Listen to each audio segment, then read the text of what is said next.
এই গাড়ীখনলৈ আপোনালোকে মন কৰক, এইখন কোনো সৰু গাড়ী নহয়।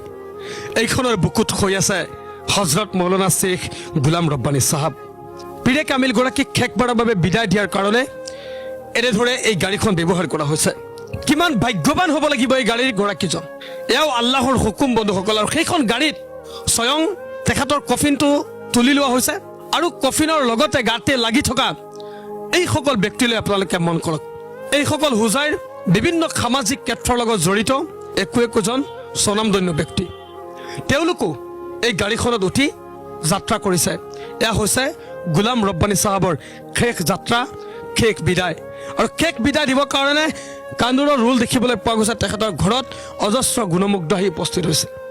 যেতিয়া গাড়ীখন লাহে লাহে পথাৰৰ মাজেদি সেই স্থানখনলৈ লৈ যোৱা হ'ল, অৰ্থাৎ য'ত জানাজা সম্পন্ন কৰা হ'ব, সেই স্থানত গৈ দেখিবলৈ পোৱা গ'ল প্ৰায় 2-2.5 লাখ লোকৰ সমাগম হৈছে। 2-2.5 লাখ লোকে একেলগে তেখেতৰ বাবে প্ৰথমতে দোৱা কৰিছে।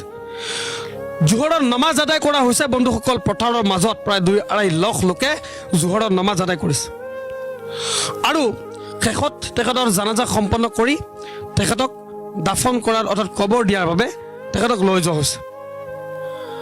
আৰু এই ক্ষেত্ৰত তেখেতক জানাজা কৰাইছে, অৰ্থাৎ তেখেতৰ জানাজা নমাজত পঢ়াইছে তেখেতৰ নাতি শিবিৰ আহমেদ চাহাবে।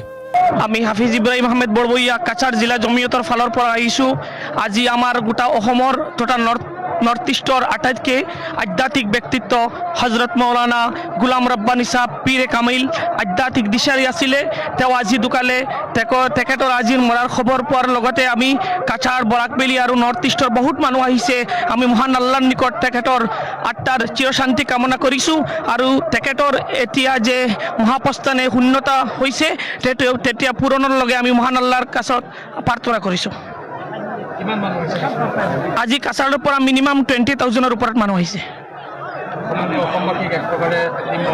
এটিম বনাই তেওঁ আজি মহান আল্লাহৰ ওচৰত গৈছে। আমি তেখেতৰ আত্মাৰ চিৰশান্তি কামনা কৰিছোঁ আৰু তেখেতৰ শোক সন্তপ্ত পৰিবাৰৰ প্ৰতি গভীৰ সমবেদনা জ্ঞাপন কৰিছোঁ।